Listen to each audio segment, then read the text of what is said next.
Good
morning, everyone.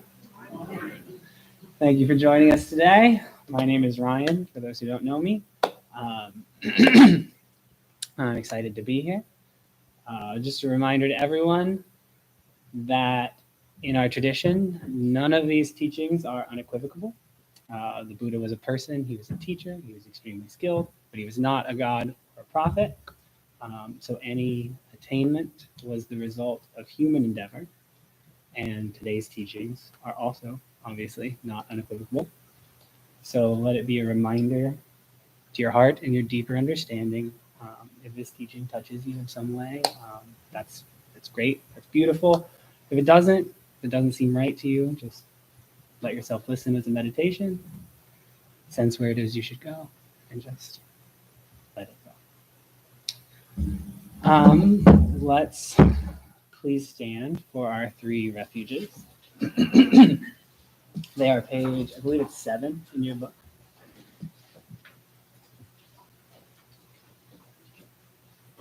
Yes. Perfect.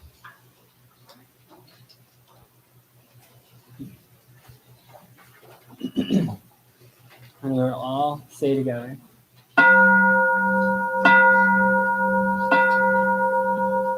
I go for refuge to Buddha, my deeply awakened mind, the living source of understanding and compassion, which must be cultivated to be known fully.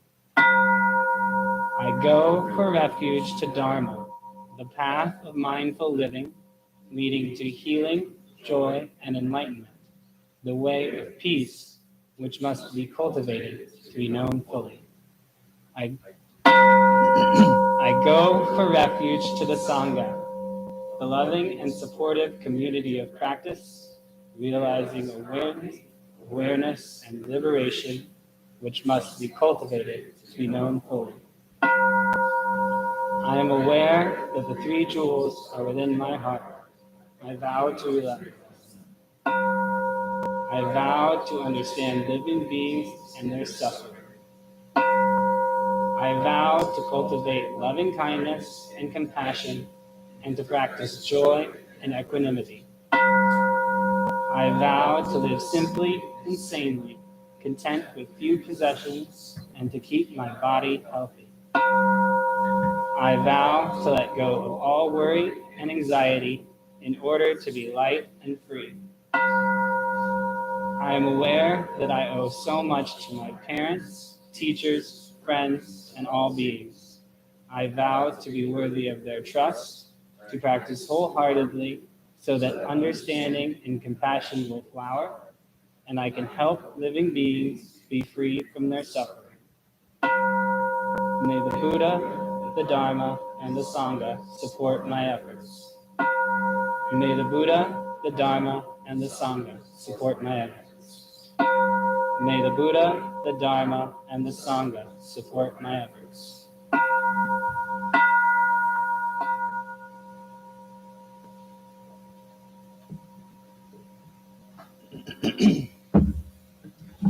And the Heart Sutra on the next page, we'll do that together, and we'll start by saying the name together.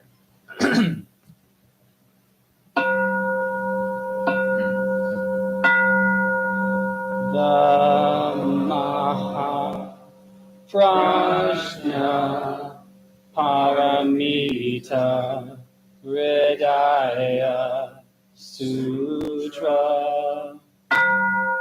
The Bodhisattva of great compassion from the deep practice of Prajna Paramita perceived the emptiness of all five skandhas and delivered all beings from their suffering.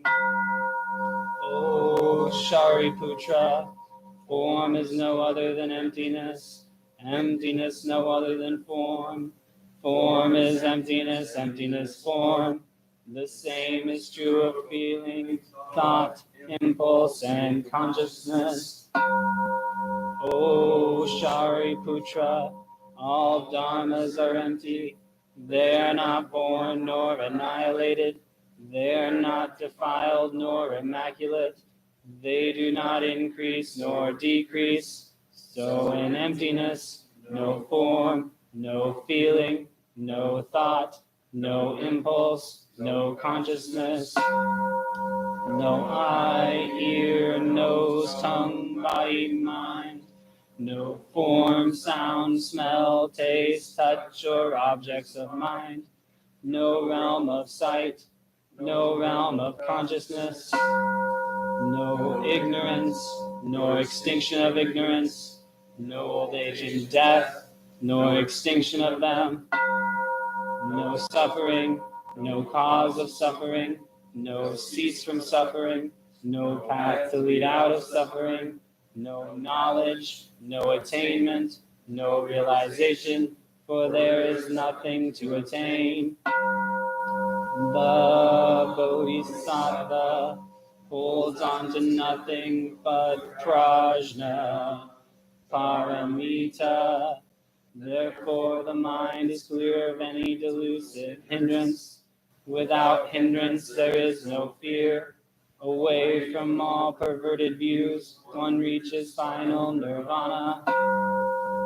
All Buddhas of past, present, and future, through faith in Prajna Paramita, attain to the highest perfect enlightenment.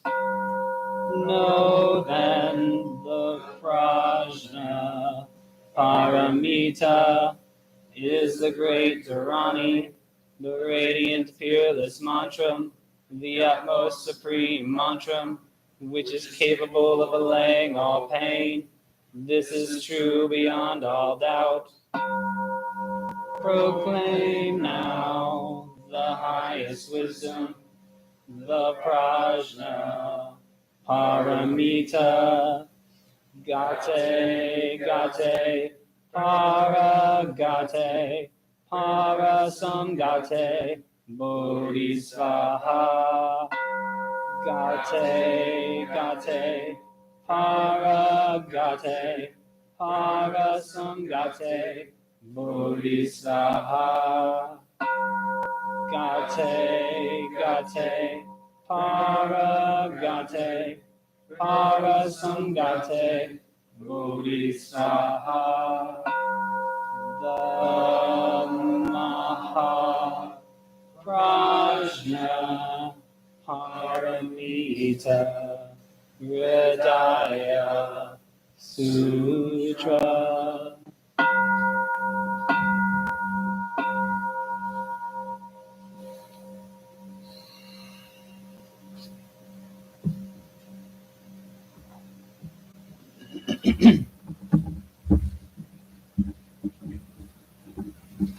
Have a seat, please.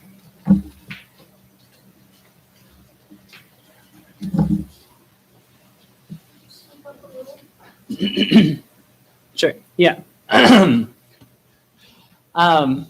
Okay. Thank you again, everyone, for being here today, this Sunday. Beautiful day out. At least it was when I came in. So I was asked the other day, how does someone become a Buddhist? Well, we don't have an initiation or a required ceremony. We do actually have a ceremony, but it's not required. We're doing the precepts right now, and at the end of that, we'll have a preceptor ceremony where all the preceptors who choose to receive the gift of the precepts, and we go through a formal thing up here. But that's not required to be a Buddhist. That's really the reason we do these ceremonies, is to make what is invisible visible to everyone. What the person already knows visible to the rest of the world, to the Sangha. So the preceptors, when they do the ceremony, will have already accepted the precepts in their mind. They've studied the precepts, they'll try to live by them. And then we just do the ceremony so that all you can see that. It's the same thing with monk ordination. It's the same thing with weddings. The couple's usually married already in their head before, and then we just announce it to the world through a ceremony. Some people say that a good way to become a Buddhist is to take refuge. Take refuge in the Dharma, the Sangha, the Buddha. And that works for some temples. If you want a demarcation line, you want to say, yesterday I wasn't a Buddhist, today I am. You can do it in your head, you can do it out loud. But none of this is required. Probably, when I was asked the question, I responded with, I think you should probably have some knowledge of the Dharma and try to live your life according to your knowledge of the Dharma. I think that's what makes someone a Buddhist. So one of the guides to living life according to the Dharma are the 5 precepts. So that's what I'm here to talk about today. Particularly the first precept and possibly the second precept if I have time.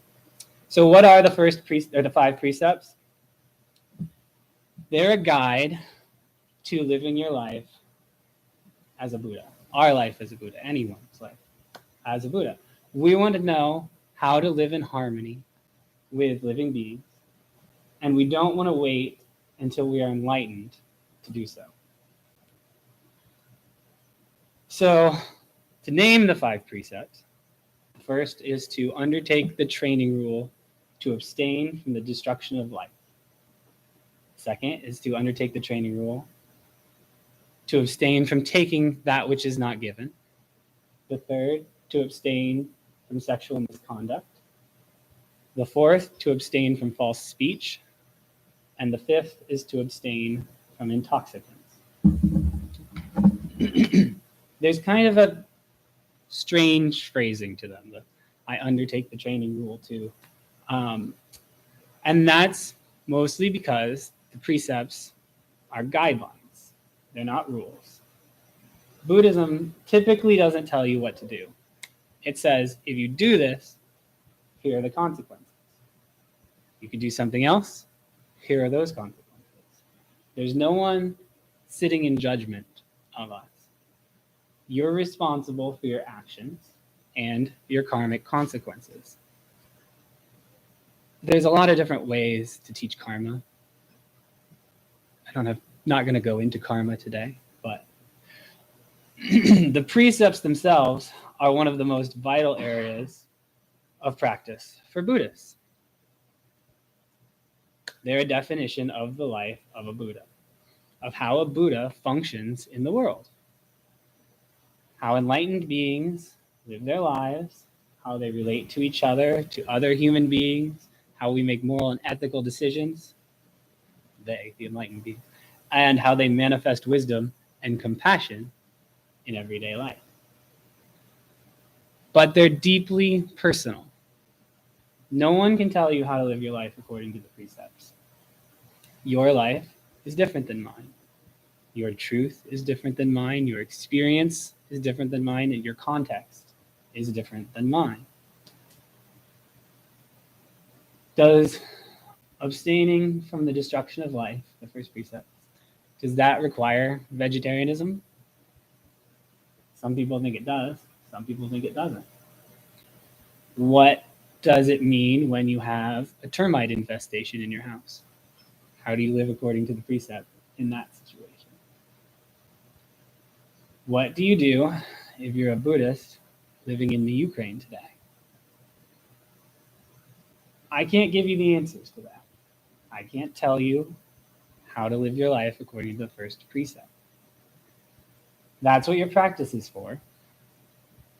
Over the years, as the precepts begin to saturate someone's life, as they study and live and think mindfully and meditate on them, that's what we call wisdom. That's what we call prajna, the saturation of the precepts into your life. The activity of wisdom, the activity of prajna, what you do is called compassion. That's how I think of it. But even though I can't tell you how to live your life according to these precepts, at the beginning, you have to take and receive the precepts on the basis of faith. At this stage, the practitioner has no experience, no personal experience to prove that the precepts are indeed the way of the life of a Buddha. All you have is the word of the teaching, and sometimes of the teacher.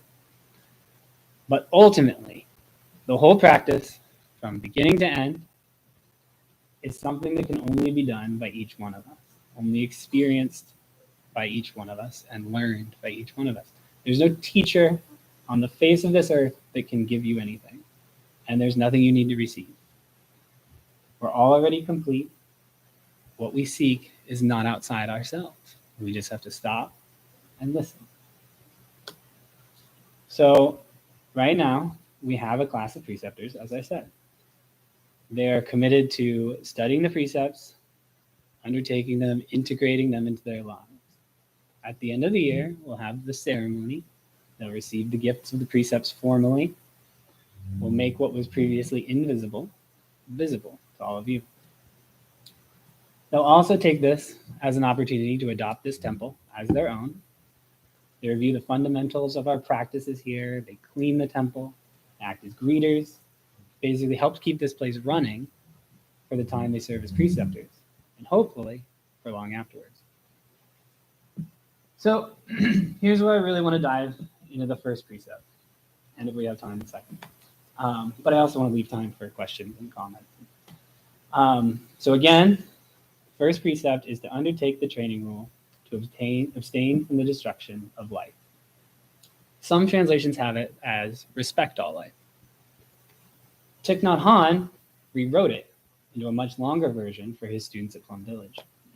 He called this one the first mindfulness training. Aware of the suffering caused by the destruction of life, I am committed to cultivating the insight of interbeing in compassion and learning ways to protect the lives of people, animals, plants, and minerals. I am determined not to kill, not to let others kill, and not to support any act of killing in the world, in my thinking or in my way of life.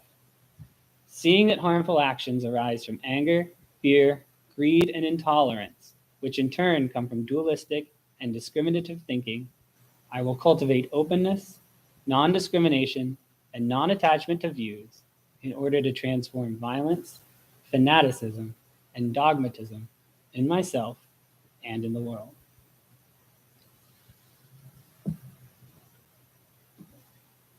Remember, that is not the first precept. That is Thich Nhat Hanh's, one person's interpretation of the first precept.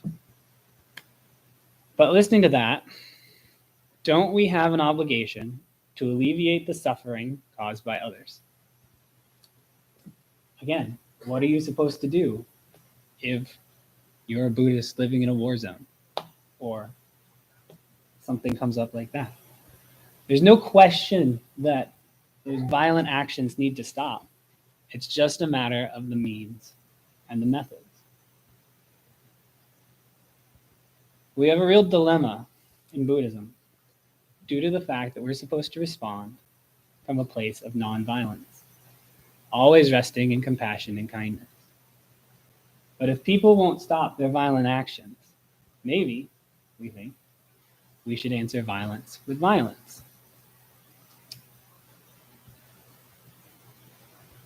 The first abbot of this temple taught that we should start by looking at the past. Is there anything in Buddhism, either in the teachings or in the history of Buddhism, that says it's okay to answer violence with violence? Again, Buddhism doesn't say don't do this.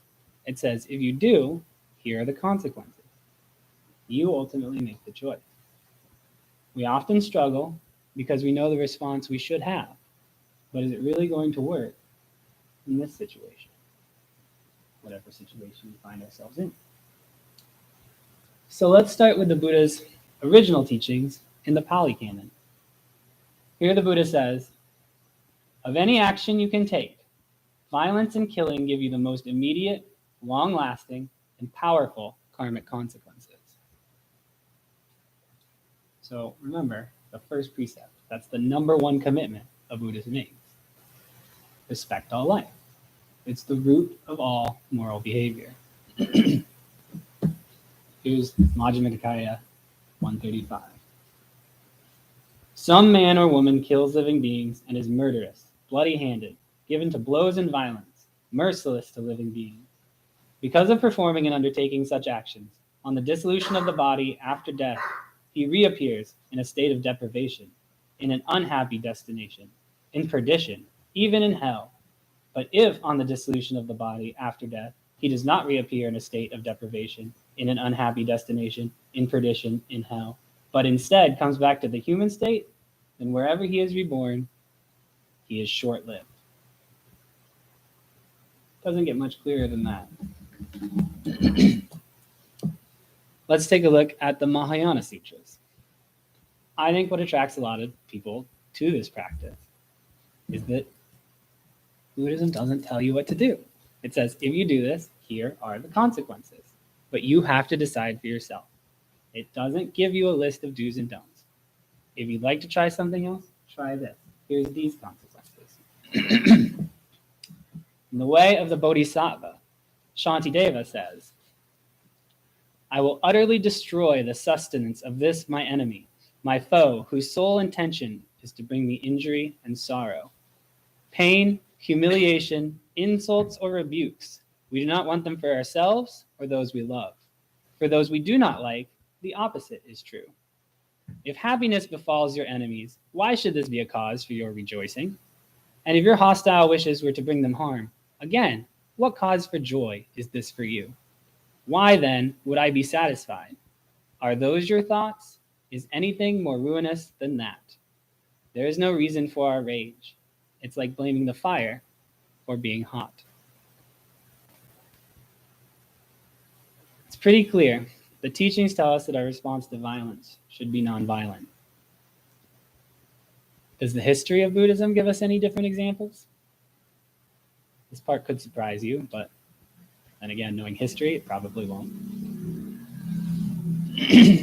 In the Sinhala Buddhist sect of Sri Lanka, they have a central book called the Mahavamsa. It was written by their Buddhist monks in the 5th century. In it, there's a story that took place in 100 BC. There's this group called the Tamils, and the Tamils have been in Sri Lanka forever. They're still there. There's still difficulties between the Buddhist majority and the Tamil minority. But so the Tamils wanted to get rid of Buddhism as the religion of the country.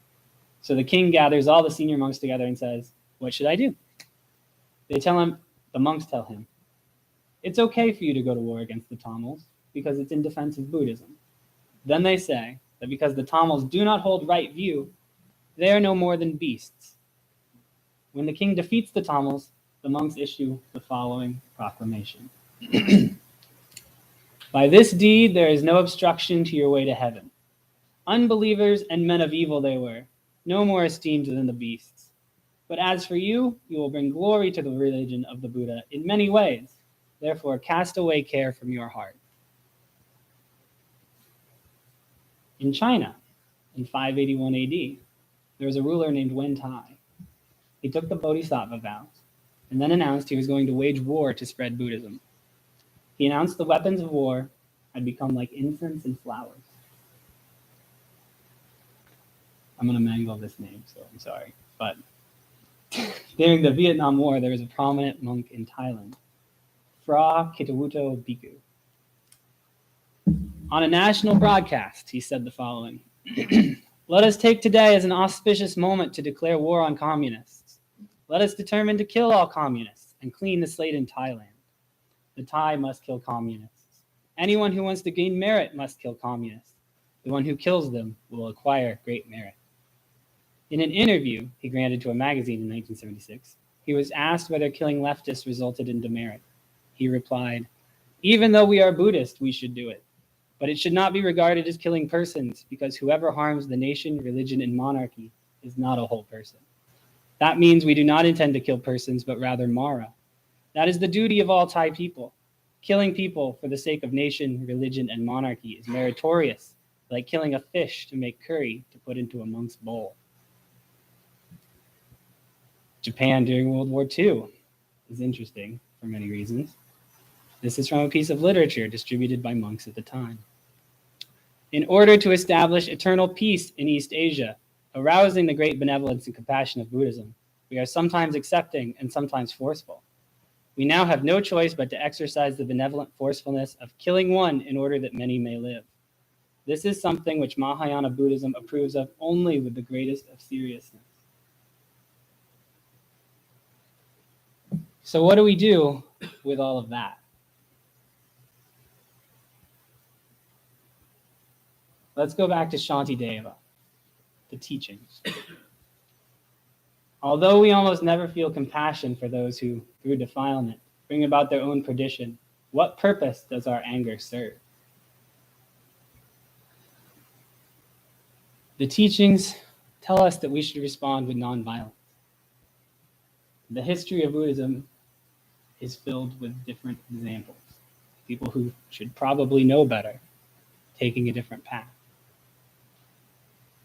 I can't tell you what to do, but I will leave you with verse 127 of the Dhammapada. "You'll not find a spot in the world, not in the sky, not in the ocean, not inside a mountain cave, where you will be free from your karma." Thank you. Well, let's have questions, comments, discussion.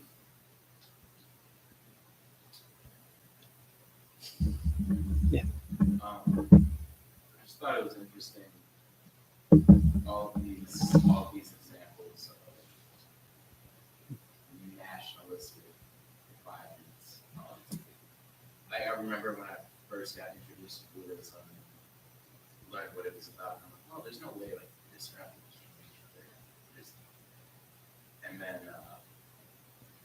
I became more familiar with the history of current history even of Southeast Asia, especially in Cambodia and Myanmar. And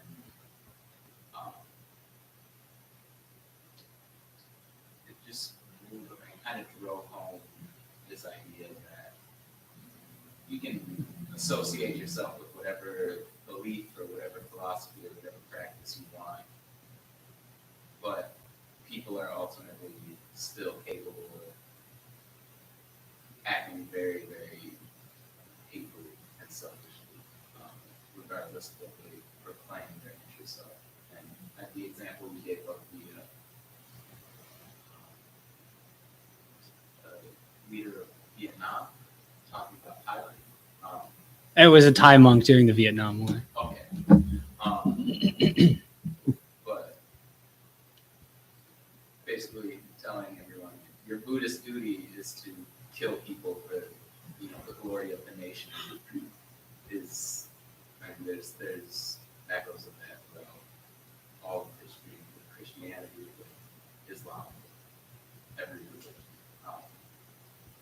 kind of humbling for me to be reminded that no belief system is free from that. Yeah. I'll try to paraphrase for the microphone. He said basically that human nature is everywhere, and it's surprising to see it here as well. I tried to stay away from current examples, which you mentioned in the real current ones, to refrain from entering into any kind of politics. But yeah, it's that things happen now as well. So thank you. Yeah, I guess I would just say to that, that human beings are flawed. I mean, we're humans, we make mistakes, and we're not perfect beings, and there is no such thing as perfection, so it makes sense. Mm-hmm. And we're gonna have people in leadership positions. I'm sorry. Thank you. It makes sense that we're gonna have people in leadership positions that are flawed, just like we all are. Thank you.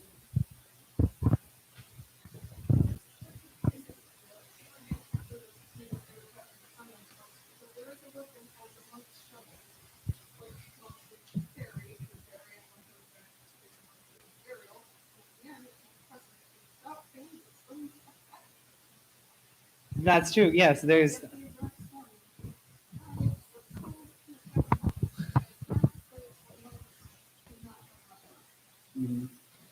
Yeah, the comment was about historical examples of monk weaponry, and there Buddhism is filled with people and who make different choices, and there are Buddhist sects which focus on self-defense, and there are many paths up the mountain, and we all have to. Buddhism doesn't tell us what to do. It says, here are your options, here are your consequences. And there's nowhere you can hide from your karma.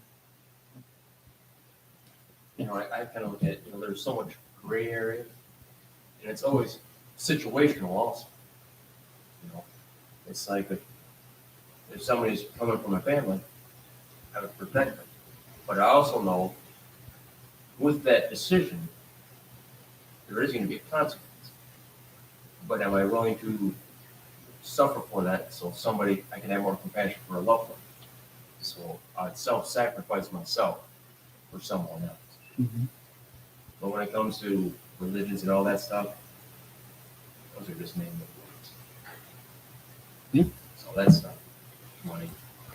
It's a way band-aid. Mm-hmm. Oh. So. Yeah.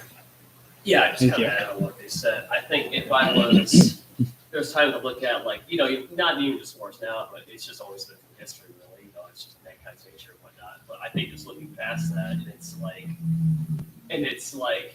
situational, obviously. But when you look at it in a way, you don't want to do this. I don't want to do this. I'm being forced to do this. This is against everything I want to do. There's no choice. So in a way, in a sense, I think it's more self-defense in a sense. To a degree, obviously. I know there's a lot of real greatness in that, but still.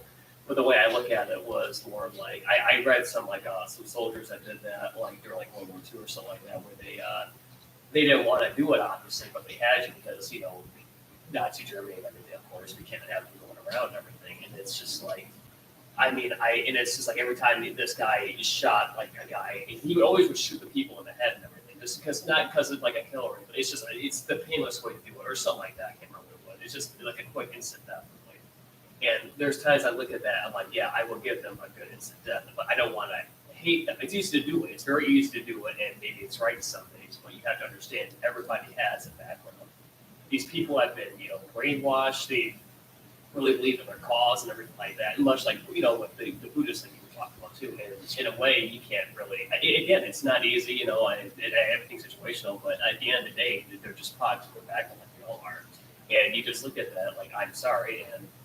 Yeah, and if I had to bear the karma, then so be it. That's just how it is. I have to defend what I think is right, and there's a price to that, and I had to pay that, and that's just how it is. Thank you. There's a practice, I'm probably going to mangle it because it's been a while since I've studied it. It's a meta practice where the question is, would you rather, if you're in a situation where there's a murderer and being murdered, like which is worse?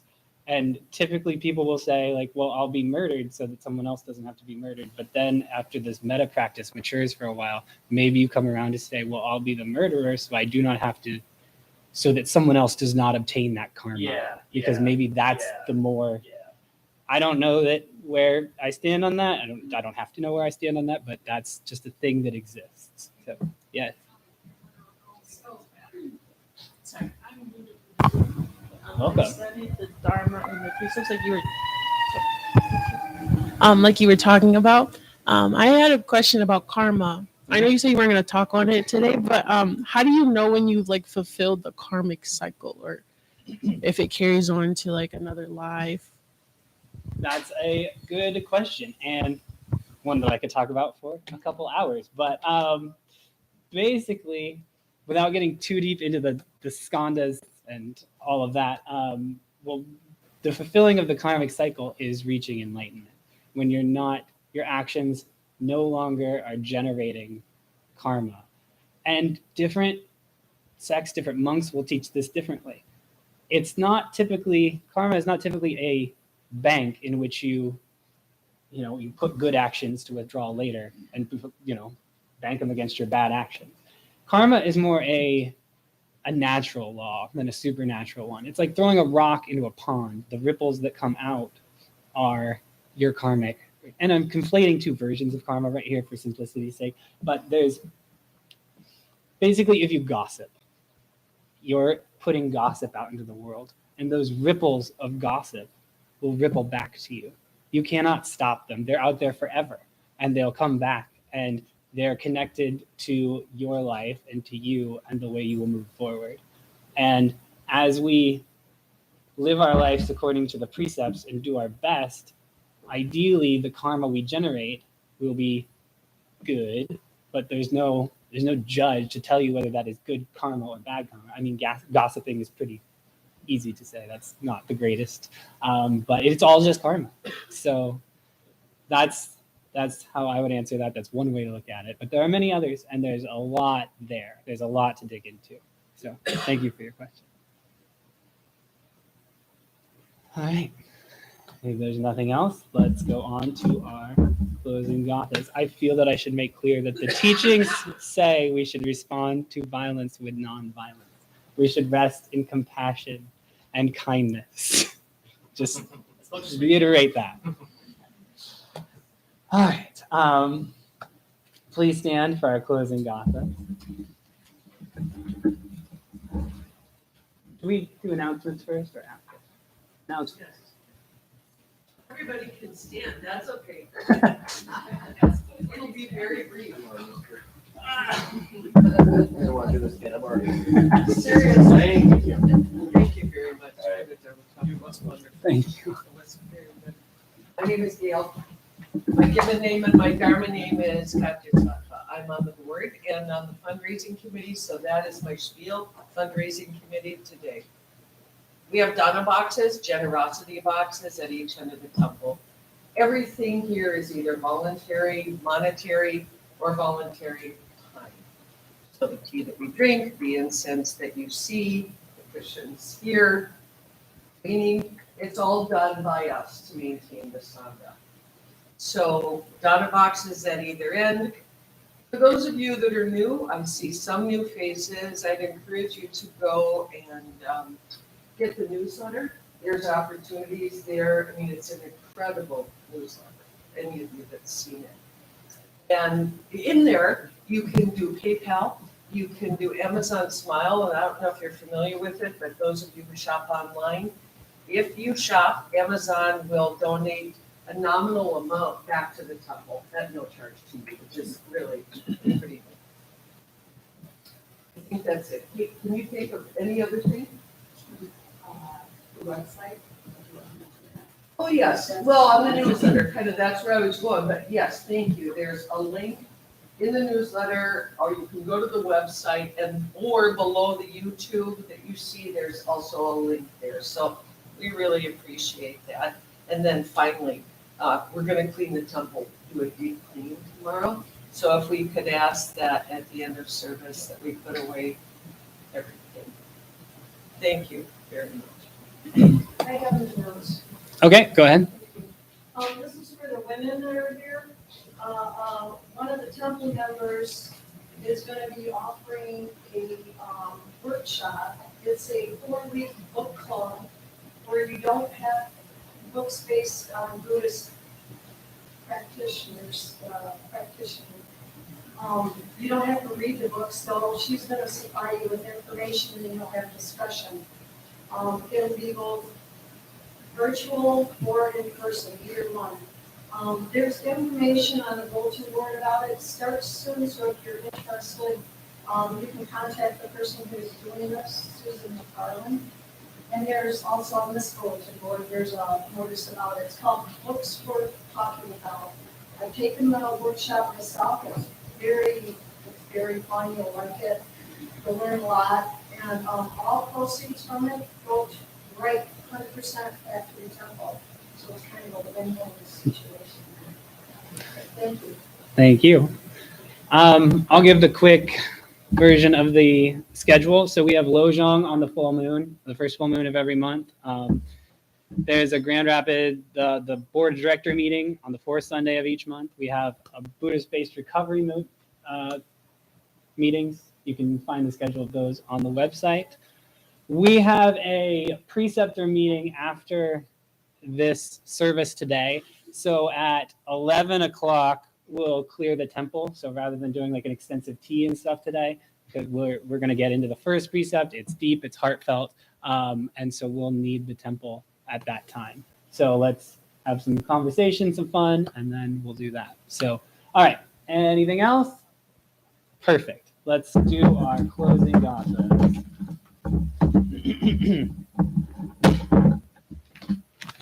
I'll stand up with you.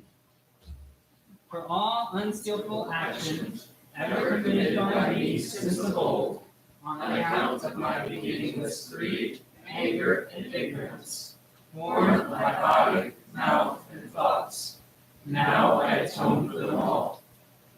Vast is the robe of compassion, a formless field of benefaction. I wear the Buddha's teachings for the benefit of all sentient beings. All beings, one body, I vow to liberate. Endless blind passion, I vow to uproot. Dharma gates without number, I vow to penetrate. The great way of Buddha, I vow to attain.